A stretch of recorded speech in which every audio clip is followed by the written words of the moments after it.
আসসালামু আলাইকুম। আশা করি সবাই ভালো আছেন এবং সুস্থ আছেন। আমরা আজকে যে টুলটা নিয়ে একটু আলোচনা করব, এখান থেকে যে টুলটা আছে, এখানে এই সবগুলো টুলই হচ্ছে বিভিন্ন ধরনের ব্রাশ টুল। প্রথমত আমরা যে টুলটা নিব সেটা হচ্ছে পেন্সিল টুল। এটা হচ্ছে পেন্সিল টুল। আমরা পেন্সিলের মতো এটা দিয়ে অনেক কিছু লিখতে পারবো। আচ্ছা, এখান থেকে যে প্রবলেমটা হচ্ছে, আমি এটাকে একটু ডিলিট করে দিচ্ছি। এখান থেকে অবশ্যই ফিল কালারটা অফ থাকলেও স্ট্রোক কালারটা কিন্তু অন করে দিতে হবে। দেন এবার আমরা এখানে যাই, এই যে একটা শেপ, যখন আমরা এটা ছেড়ে দিব এটার কাজ শেষ।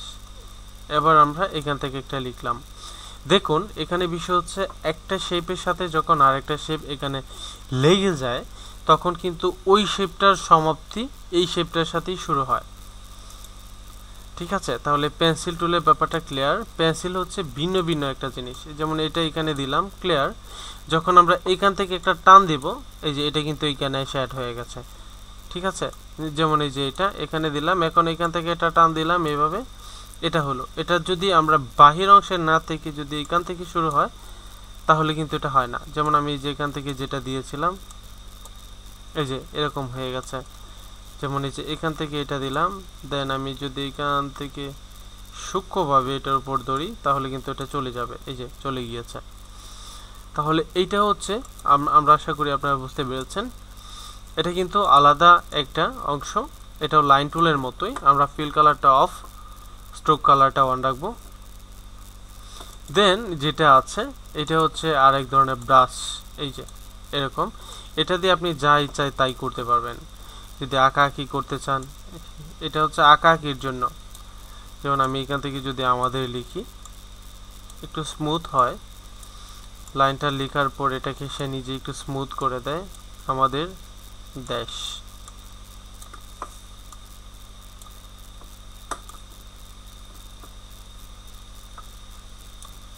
বিভিন্ন ডিজাইনের মধ্যে দেখবেন আসলে এই ব্রাশ টুল দিয়ে বিভিন্ন কিছু লেখা হয়, যেটা দিয়ে করা হয়। আচ্ছা, এর পরবর্তীতে যেটা আছে একটু দেখি, সেটা হচ্ছে আমাদের এরকম পূর্বে যে টুলটা ছিল এটার মতোই, এই যে এরকম পূর্বের টুলের মতোই এটাও এমনই।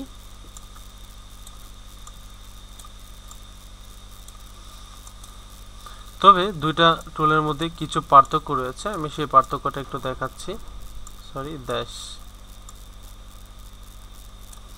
আচ্ছা, এই হচ্ছে ব্যাপার। এবং এখান থেকে এটাকে যদি আমি একটু বড় করি, দেখেন এই ব্রাশটা কিন্তু বিশাল বড় করে ফেললাম। সেটা কিভাবে?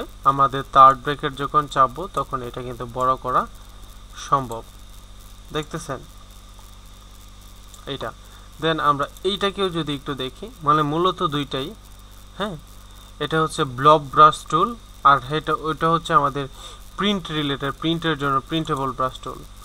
আমরা এটাকেও বড় বা এটাকেও ছোট করা যায়। ওইটাকে যেভাবে ছোট করেছি এটাকেও সেম ভাবে ছোট করা যাবে। ঠিক আছে, এই যে আইটি।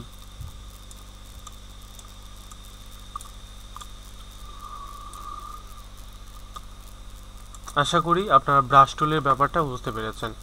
আমরা যখন আরও অ্যাডভান্স বিষয়গুলো দেখব তখন আরও ক্লিয়ার বুঝবো। যেমন আমি এখান থেকে একটু দেখাই, আমরা এই দুটা ব্রাশের মধ্যে যে পার্থক্যটা বলেছিলাম সেই পার্থক্যটা একটু দেখি। সরি, কন্ট্রোল এক দিয়ে ডিলিট করে দিলাম। ডিলিট করে দেওয়ার পর আমরা যদি এই ব্রাশটা নিয়ে কাজ করি, এইটা, এবার আমরা যদি এটাকে একটু সিলেক্ট করি, দেখেন এইটার যে শেপের যে অংশটা এটা কিন্তু ফিল কালার, এটা সবটা কি ফিল কালার হিসেবে কাজ করছে। এর পরবর্তী যেটা আছে, সরি এটা না, এটা এটা কিন্তু স্ট্রোক কালার। এবার আমি যদি এটাকে সিলেক্ট করি, দেখেন এটা কিন্তু স্ট্রোক কালার। আমি আরো স্মুথ করে যদি বোঝাই তাহলে আপনারা এটা বুঝবেন। আচ্ছা, আমি এটাকে কি করি, একটু বড় করে নেই। সরি, এটাকে ক্লিক করে এখান থেকে একটু বড় করে নেই। এই যে একশোটা একটু বড় করে নিলাম। এই যে এখানে লিখলাম এ, কি লিখলাম? এ। আর এইখানটায় এই ব্রাশটা দিয়ে লিখলাম কি? এ একটু লক্ষ্য করবেন।